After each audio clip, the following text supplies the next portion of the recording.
Hello and welcome again to Oscar Mike Radio. We are mission flight. We are on the move. We're everywhere. And today I have a special, not really guest, I guess. It's a really cool story for you.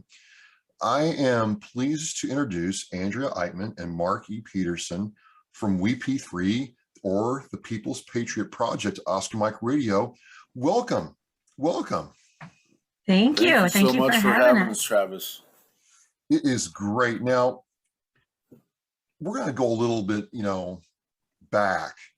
And the story of how we all met is really cool. Let's talk about that. Danielle Rocco and I, Danielle devoted to a soldier, and myself were at the Bold Patriot in Nashville. And Chris Turner, elbows me and says, "Hey, you got to meet the folks from Minnesota." I'm like, well, this is cool. And come to find out, you all were at the Bold Patriot that night, stuff going. I think it was the other way around. I think we were there, and then we had to meet you guys. I think it was. I don't know. I'm just going with what I was told. And I'm joking. Right. But still, it was like, whoa. I mean, they drove from Minnesota to Nashville. That was pretty incredible. So before we get into the deets, why were you all there? I mean, for the record. Yeah. That was a cool moment.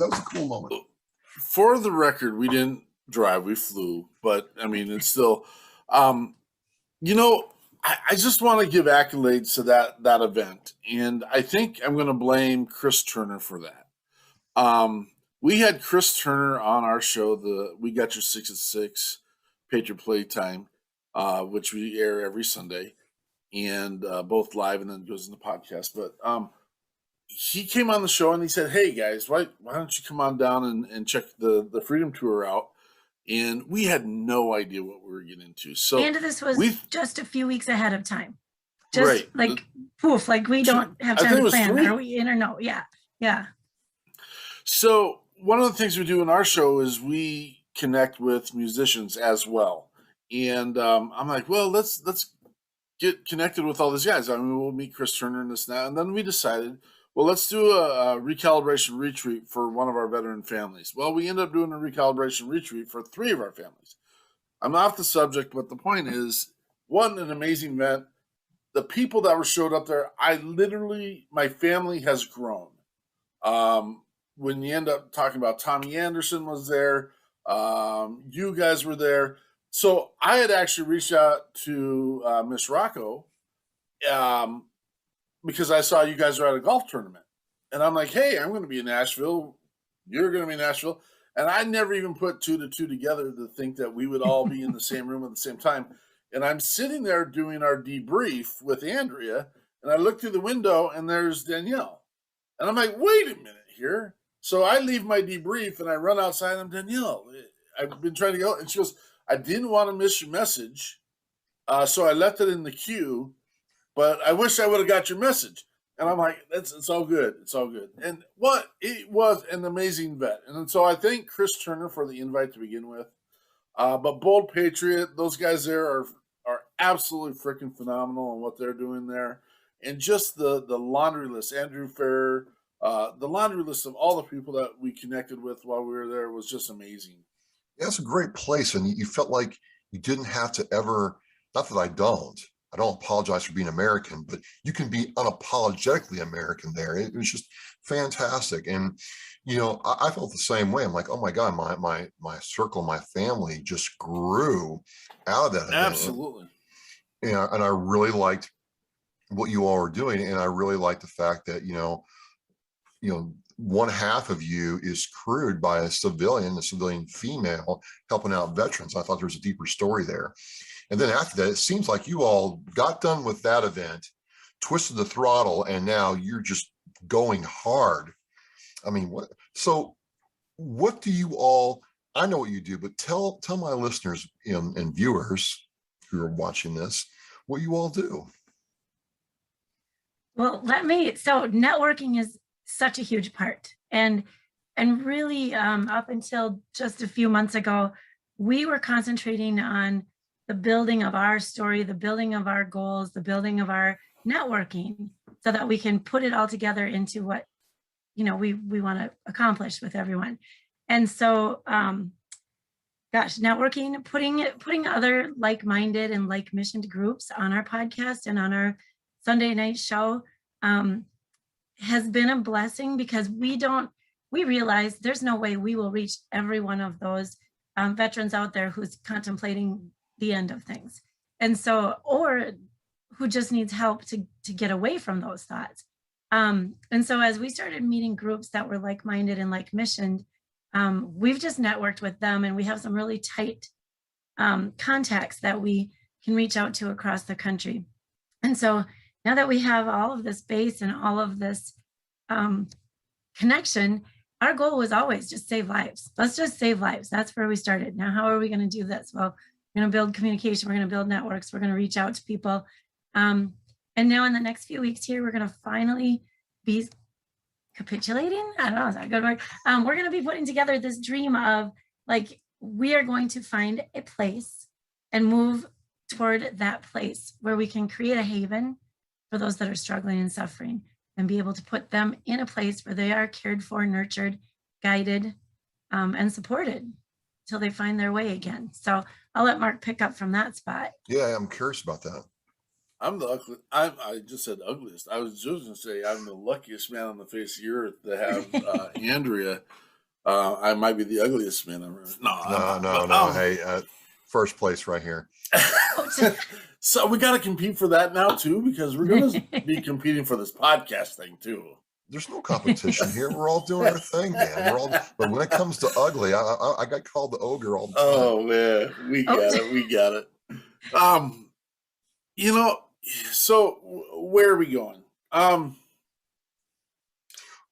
It's kind of tough because this map necessarily doesn't have. I mean, there's no finish line to what we're doing. I mean, okay.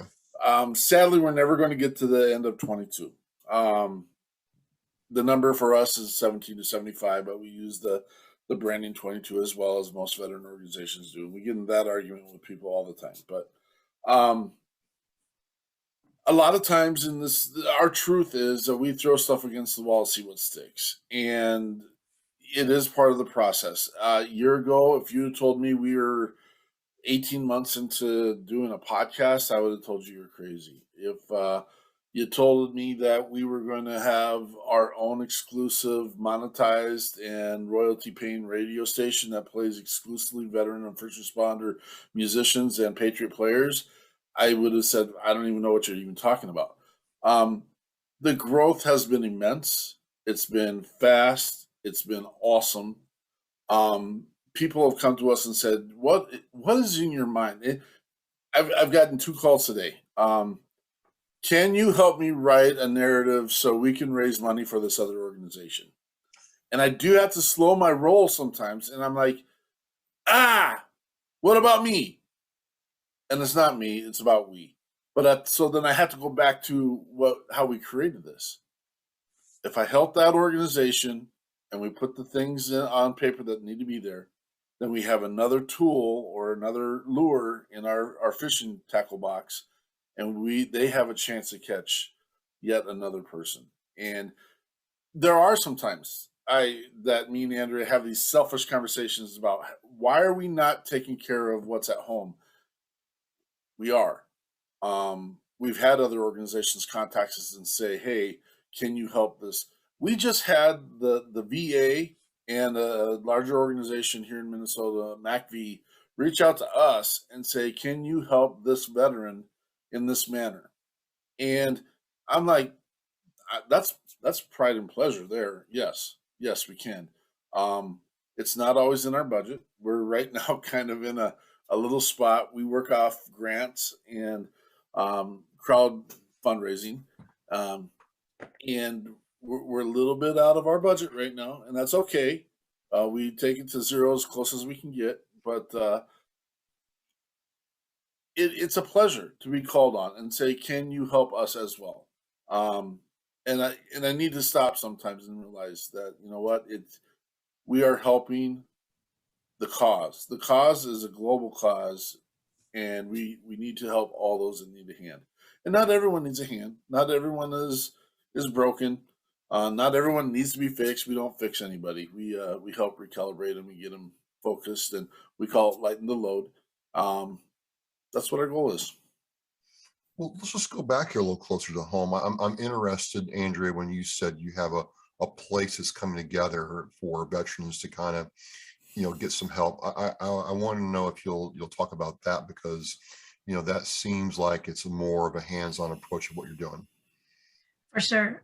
And I'll let Mark speak eventually as well, but he's so excited. We got to keep him in the shadows a minute. No, it is super exciting. And it's been our goal since we began, and we called it kind of our down the road kind of goal. But we're looking for a resort style facility that we can outfit as sort of a one-stop shop, where we can bring, maybe part of lightening a load is a haircut and a trim and a massage and a new pair of clothes and get you on your way.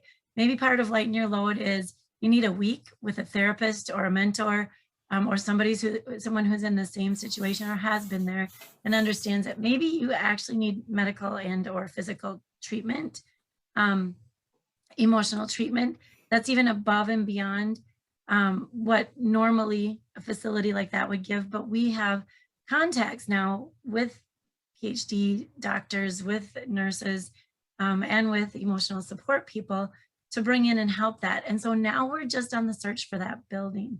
And that building or resort or facility or land, we are actually, in the next few weeks, we are going to be meeting with people who have avenues to the funding. And we're going to keep our fingers crossed and our knees down on the ground, eyes upward, in the hopes that this will come to a fruition where we can get our hands, and it's that tangible piece. It really is. We've done weekends away. We've taken people to a nice hotel. It's funny, we had to go out of our state sometimes to be able to let the kids swim, because Minnesota's kind of locked down in its weird way. But anything that just made it a weekend where they don't have to think about anything, whether it's the bills, the kids, the school, the job, the mental state, and just get the family away. I actually, on one of our biggest ones, we went further away and actually stayed in the hotel, and I felt like a secret agent behind the scenes, kind of like, I'm bringing your coffee up, at 900. It just was, oh wait, we need a Big Mac with that too. It was, and they knew, and it was awesome. I was kind of at their service. But that's the type of environment. We don't want them running, to Caribou for coffee. We want it to show up at their doorstep. We take their kids swimming so that they can have some time to just sit and chat as adults. And then, of course, we took them out for dinner, and they insisted that Mark and I eat with them, which that's just so close to our hearts Wow. as well. And they were super thankful. All of our guests have been super thankful after the time we've given them. Sometimes we've had to carry it farther. And I guess I like to refer to it as holding the hand. I think of when I took my kids to kindergarten and they weren't sure about going, and they knew this was their next big step, but that letting go piece. And we're not going to let anyone who's not ready to get back out there, we're not going to let go of their hand. We will hold them to the next venture, whether that's to the VA for a visit with their social worker, whether that's to, holy cow, to a flight to go to Houston to start a new life. I mean, the places that we've taken our clients, I guess you'd say, our new friends and family, actually. But the places we've taken them, we've never just dropped them off and said, good luck. Here's what you need to look into. It's been a, hey, we're here, we'll still be here. But these are the next steps you need to take in the follow through. So we would like to wrap that all up now in our own facility and put them in there and keep them there and be able to check in on them and know who's taking care of them. And like I said, hopefully a lot of short-termers, but those occasional long-termers as well. So it's interesting. This kind of leads me to a different path, if you will, of questions. In you all's mind, what do you think is the most, or give me like the top 3 problems that face veterans? Because there's a range, and people say this, people say that, but you've been in the trenches, you've been at the executive level trying to advocate. Where do you see the biggest needs? I'll be real honest, and this is kind of, I'll give you our top 2. Okay, and that's fine. And I'll say one of the causes is an isolation, and then maybe a real isolation, or it might be a figurative isolation where someone thinks they're doing it on their own. I'm a veteran in a family. They don't understand what I'm dealing with. I'm isolating here. I'm a veteran in my home. My community doesn't know how I'm handling this. I'm isolating. So there's an emotional or figurative or literal isolation that I think are a lot of our veterans and first responders. And I do want to touch on the fact that we do support first responders Oh, as really? well. Okay. We insist on boots on the ground. That's the holding the hand. Not everyone wants to hold a hand either, and so I appreciate Andrea's statements in that. And for us, it is not a coddling, but a support. You know, sometimes someone needs a hand on the back. Someone needs to be pulled through the crowd. Sometimes you need a little bit of push. Sometimes you just need to know that someone's standing on the other side of the room, knowing that their eyes are on. The other piece is the relationship. I think in all the pieces, even as I'm going through some medical things right now, and you've been recently through some medical stuff as well. I hope your knees, the wheel's doing well. But one of the pieces missing in that world is you don't get to see the doctors that you have relationships with. You are in a network of people, and you don't know if anyone cares about your needs because you're just being pushed off, moved on, next person. Yeah, I totally get it. It's like an assembly line. Like, okay, yep. You see your doctor for 12 minutes and then 6 weeks. Have a nice life. We believe in building the relationship with the individual. We believe in building a relationship with the organizations that are supporting those individuals.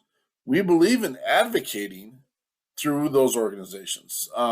We have a housing organization out here that takes care of veterans. We had a case where there was a family living in a situation that probably wasn't best for the child that was in the living situation. And we went in, and we're not here to call anyone out. Everyone's doing the best they can with the resources they have. But it just took a conversation. Hey, we went in, we looked, we saw, this is what we saw, this is our opinion. Can we make a change? And we helped with the resources that made that change. And that organization was perfectly fine with helping with that change.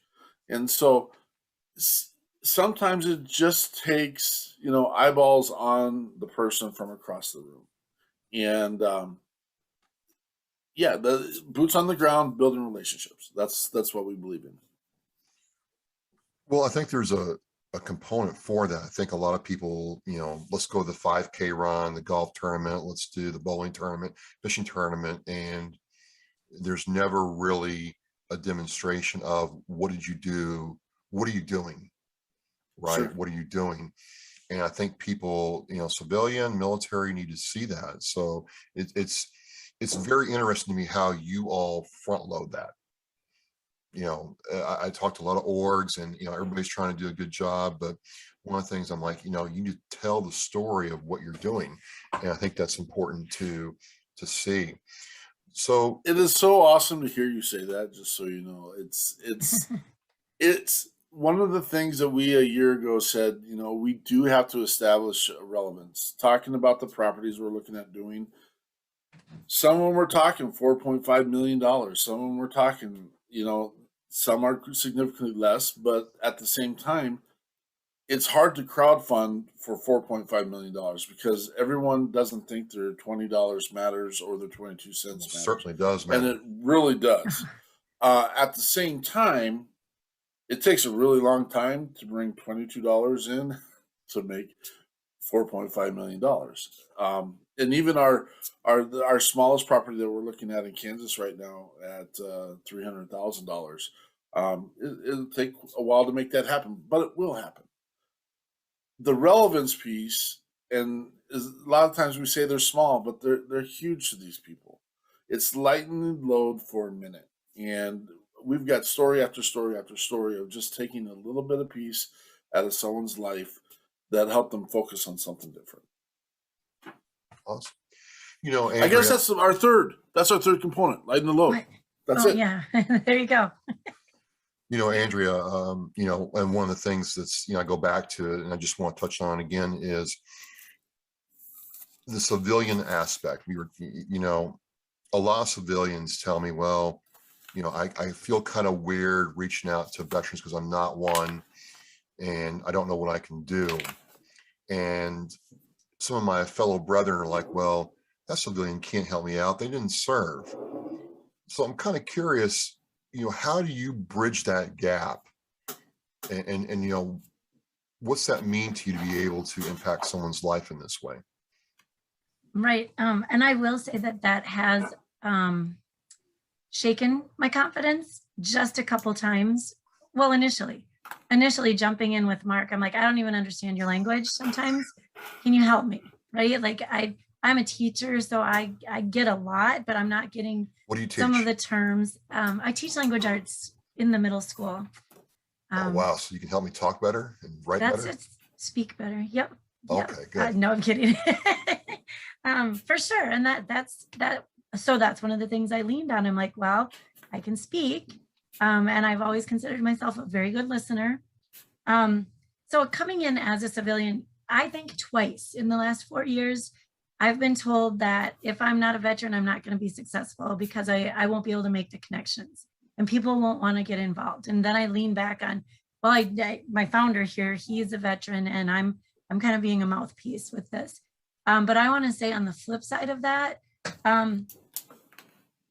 I can't, the friends and the family, the love I've felt from those I've met so far.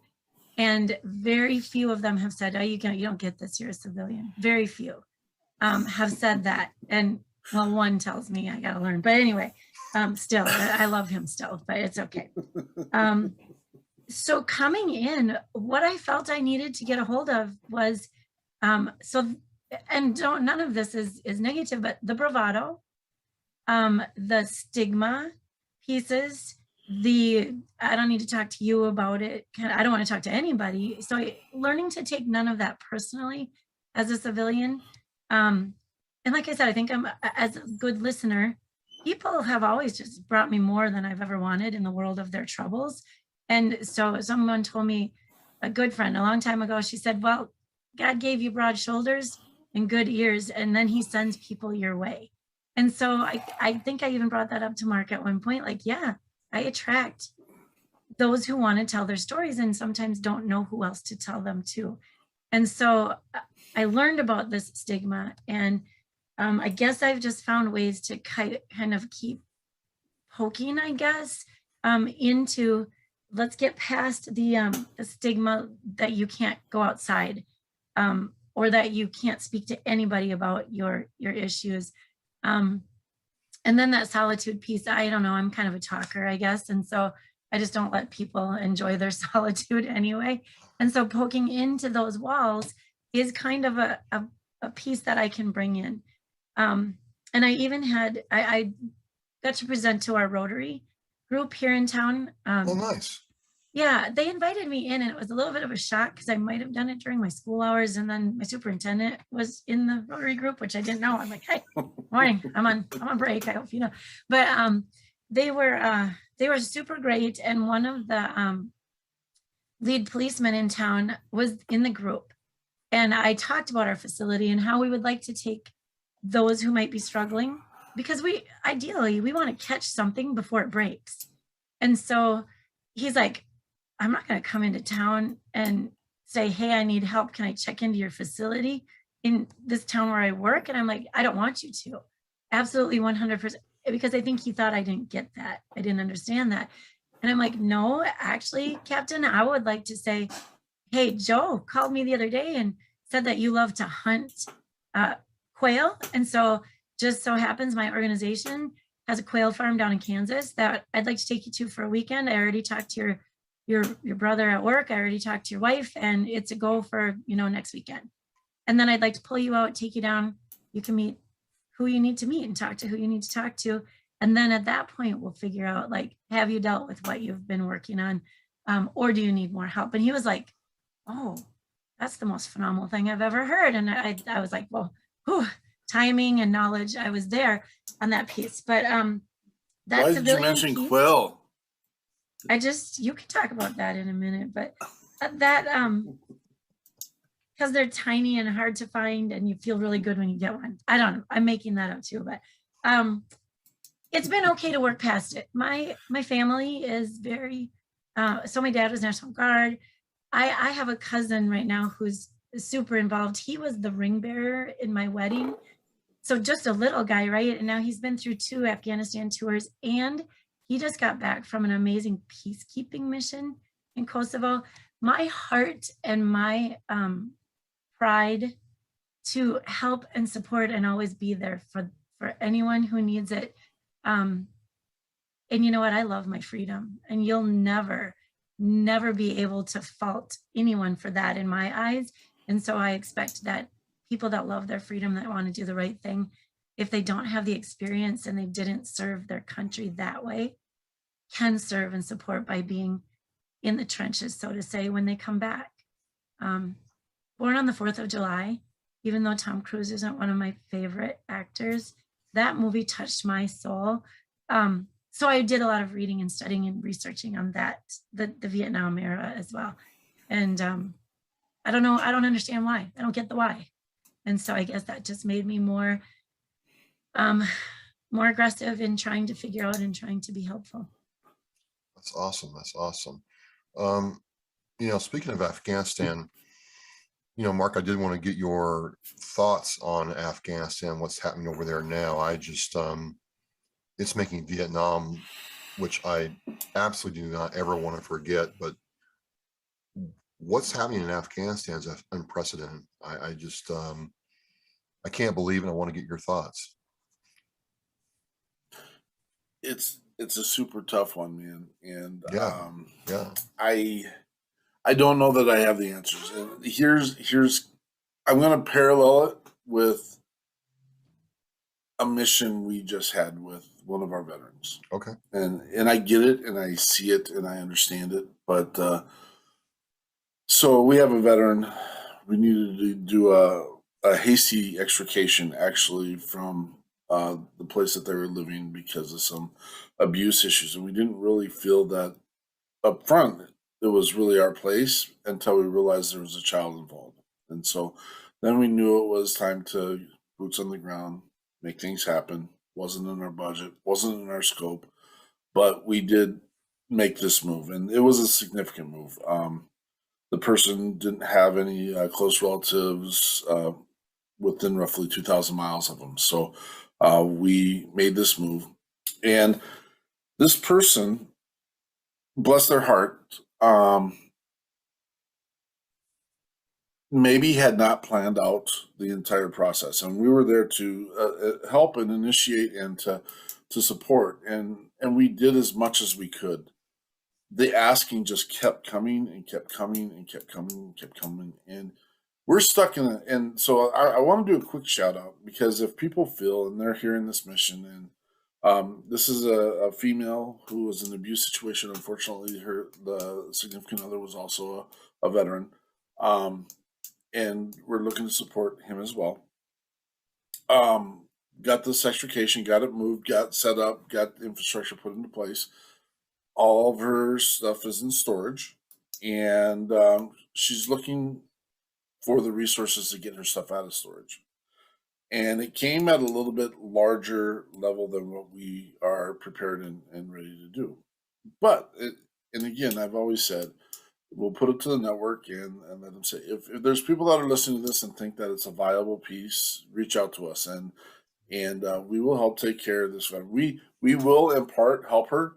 It wasn't something that we felt was 100% on us to take care of. And there's some responsibility pieces that are in there.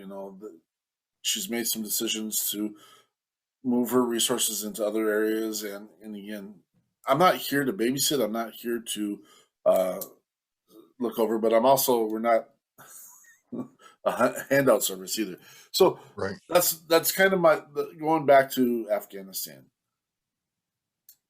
At what point do we now? And I get it's nice to have a support piece and agency there in place, but at what point do they have to do it on their own? At what point do they need to have And I'm not saying they're there. I'm not saying they're not there. I really don't take a stance on this stuff on a political nature. It breaks my heart to think that we have lost the lives and the personnel and the resources to help them over the years to walk away and see that did we make them weaker in the process? Because I don't know, we, man. I don't, and I would counter with this. It's kind of hard to win when you had Karzai, the former president of Afghanistan, Mhm. basically saying that American service members and troops serving over there weren't effective and didn't do enough. And meanwhile, it's documented that, that they would not defend their own country. And there's something else fundamentally flawed when the Taliban is just basically rolling over towns, which means the people there either were never going to fight for their freedom or never wanted us there in the first place.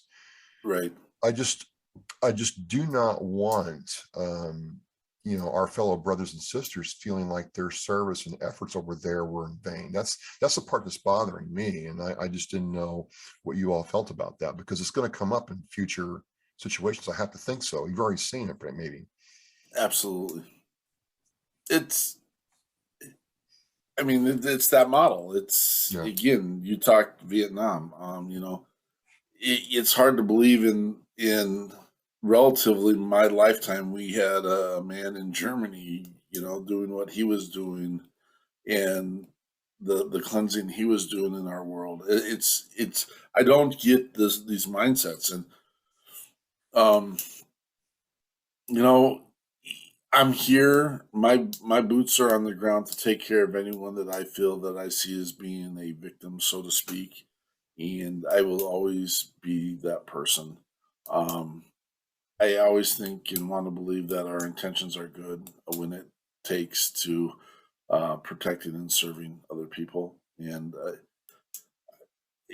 I guess I'm going to yield to not knowing enough yet, and I Well, don't know that's that fair we enough. know the big picture. I don't know that Well, we know the it's big fair. picture. It's fair. It's fair. I was just curious. I think, what I'd like to know, listening to you all, and, again, ladies and gentlemen, meeting, Andrea and Mark in Nashville. They flew in, but still, it's a long flight. It was just one of the best parts of doing this. And it's like a no-brainer. Like, how can I support them? How can I, get their message out there? I guess that's kind of what I want to go to next as we wind down, is how can people support what you all are doing? Because you're not just doing outreach, you're letting veteran artists have a platform to get their name out there. You're doing your show and bringing people in. The Red Fridays where you hand out the cards is really cool to see. How can people Thank you. support all that? Yeah. Well, we always say the writing's on the wall. We do very little crowdfunding, but it's there, and there are expenses to everything that we do. You can reach out to us at www.thepeoplespatriotproject.org. You can see us on all of our platforms. We have way more than we would like to when it comes to Patriot Radio. We got you 6 at 6, Patriot Playtime, the People's Patriot Project page, the People's Patriot Project group, Andrea's page, and I do have 2 pages out there. A lot of people ask, why do you have 2 pages? Because you only get 5,000 friends. That's why. And it's easier to network in a personal page than it is in a business page, and just you can reach out to see people wearing a uniform or a flag or a patch and say, hey brother, we're here for you. Yeah, all those platforms. That's how you can reach out to us. Right, because the funding is always a piece. We always have projects going on, and like Mark said, seriously, our bank accounts go like this, and then this. It's crazy good, because then every time we get close to that zero number, we're like, well, we've been helping a lot of people, so we should feel good about that. So our funding is always open, and sometimes we run special campaigns. Right now, we're looking to maybe do a one family shout out campaign, just because it's a quick we want to jump in quick, help quick, and then hopefully that kind of bridges everything.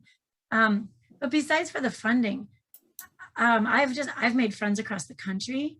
I've gotten involved with, and I'm not in this situation either, but there's a group that I've connected from the West Coast to the East Coast, the spouses of first responders. Now, I've spoken with many military spouses, and they have good groups and good support, it sounds like. But our first responders don't get that included in the hiring package, so to say. And so if you don't know, like the bigger cities, you don't know the other spouses, those connections sometimes aren't made. And so that group of understanding doesn't happen. And in Minneapolis, that would have been crucial to so many of our first responders to have known, the other spouses of the people involved in the whole last year, really. And so I've made those connections. And so I would say too, as just people, reach out to us, friend us on social media, follow us on social media. If you have something to offer, let us know, because we'll put you in our network. If you can be another, what do we get knowing Travis? Friendship, first of all, support. Just knowing there's someone else out there that Mark can compete with. No, I'm kidding. Just kidding. Can hold hands with while they grow. And that's a fun thing. Mark's probably not even that competitive sometimes, but yeah, because it seems like every event we have, I'm competing about something. But no, it's just, and honestly, if you're in this, so like Nick Richardson out on the West Coast, right? I've needed to call him or reach out to him a couple of times. Now, Buzz Bryan was just on our show last week. I feel if I have somebody in Florida that has a need or a reach out or a request, I can call Buzz and be like, hey, I don't know that area. What do you have for support down there? It's just, that's how our network keeps growing.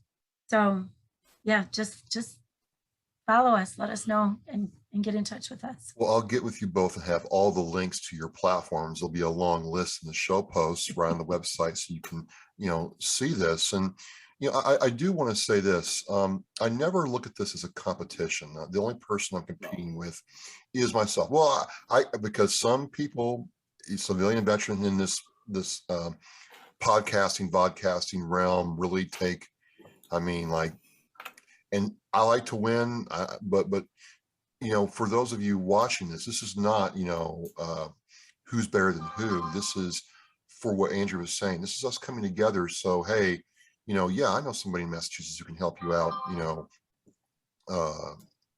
Mark and Andrea. I've got contacts in New Hampshire. I think that's the most important thing there is you're doing your thing in your way. I'm doing my thing in my way. There's no real first, second, and third place. There's no Olympics for this. We're just doing our thing. And as long as we have that, we're good, because, I look at it like 10 years ago, there was none of this. There was none of this. And, if you needed help, it was touch and go who would actually step up and help you. So it's just good to see this. I just felt that it had to be said. I know we joke back and forth, but no, I want people to understand this is not like, if I don't hit a certain number or if whatever, I'm going to feel like I'm second place or, Mark and Andrea are so much. No, it's not it at all. We are here for each other, which is what makes it so cool. It's really exciting to watch across the platforms, the relationships that are built. And you've even had some questions with me about some of the people in ours, and it's good. And it's like, what, why are we doing this? And it comes down to, it's more tools. It is more, and we do call it a toolbox, or actually we use the fishing tackle box, in the fact that we don't know what we're catching. You fish? I do fish. Nice. Not enough. I don't get enough time, but we work with Fishing for Life here in Minnesota, and cool. We get to go out and go fishing a couple times, and we got to do Travis Schmidt is putting us up on his boat, and so we're excited about that, and so thank you for that. And Andrew's looking confused and all that. But Ryan, his name's Ryan. I said Travis because Ryan Schultz. Thank you. Because Travis is on the screen. I get it. Right. No, That's Yeah. awesome. whatever. What more- We can create any excuse we want. That's awesome. We make the rules. We make the rules. No, but No, it's just, it's so awesome. I can get up and look on the social media and know that I have an endeared relationship with Travis. I have an endeared relationship with Adam Jones. I mean, this list is unbelievably long. Right. And the amount of time I spend on a day just saying, hey, how you doing, brother? It's good seeing you. The likes, and we call ourselves, I mean, we are calling ourselves family now. Yeah. All these, everyone that met in Nashville is family. Everyone that I meet in Georgia is family. Everyone that I met in Texas is family. And it just grows and grows and grows. And we have conversations. It's like, hey, Chris Turner's right here, and boom, Chris Turner's right there, and boom, Chris Turner's right there. And it just, it's, I'm being selfish. I'm sorry, people. I'm being selfish. I am enjoying every minute of this, and we are making a difference, and we are saving lives. So, Well, it's just been great getting to talk with Andrea Eichmann and Mark Petersen from the People's Patriot Project, or WeP3. I'm going to have all the links. It's going to be a long list in the show post. And, I love having these kind of conversations where people are, doing things in the trenches, hands-on, but also talking to those, politicians, city leaders, law enforcement, first responders to advocate more effectively. Love what they did in Nashville. Love what you guys are doing. I like following along and seeing it, and I can't wait to meet in person again. So before we close, excited, brother. Before we close, last thing. What's next? What's the next? You got like the Ruck Chuck and Roll event. Yeah, tell me about that, and then we'll close out. That is going to be, I consider this one of our fun fundraisers. A local hiring a resource company, human resources, reached out and said they wanted to help us with a fundraiser event. And I just figured, look at me. So for the civilian world, I thought a ruck would be one of the most fun and easy things for them to organize, right? And so He's never humped an Alice attack. We have a fix in here, though. There's a fix. Okay. All right. Go on, Andrew. The dirt kicker knew how to fix this problem. So yeah, okay. So all right. So we're putting this together October 23rd. We are doing this is going to be a fun day. So one of the organizers just happens to be my son as well, very into the athletic things. And so we're doing up to 10 mile. It's a 2-mile loop. So up to 10 mile ruck, carrying your pack and doing your deal that day. And then we have a cornhole tournament. For those who might not want to do the ruck, we've got this cornhole tournament going on, which actually fits so well. For example, I have friends who she's very active, Army National Guard right now. Her husband is disabled veteran. There's no rucking going on for him, but he can play cornhole. So then their kids can be involved in our next event, which is the 0-mile ruck, which you just start on the finish line and jump over it and you win, you're done, and your name will go in a drawing for a 50-50. So we have all that going on along with kids games, food trucks, and musicians and an entertainment group all day long. It'll be spectacular and it's not even very expensive. So, oh yeah, and beer and some local breweries will be there as well. All right. You had me at cornhole. Awesome. I want to thank you all again for coming on Oscar Mike Radio and talking with me. And if you're watching or listening, hey, you're seeing that there's ways you can get involved regardless of your service history, your experience with veterans. There are things you can do at all levels. And, Andrea and Mark are doing that right now.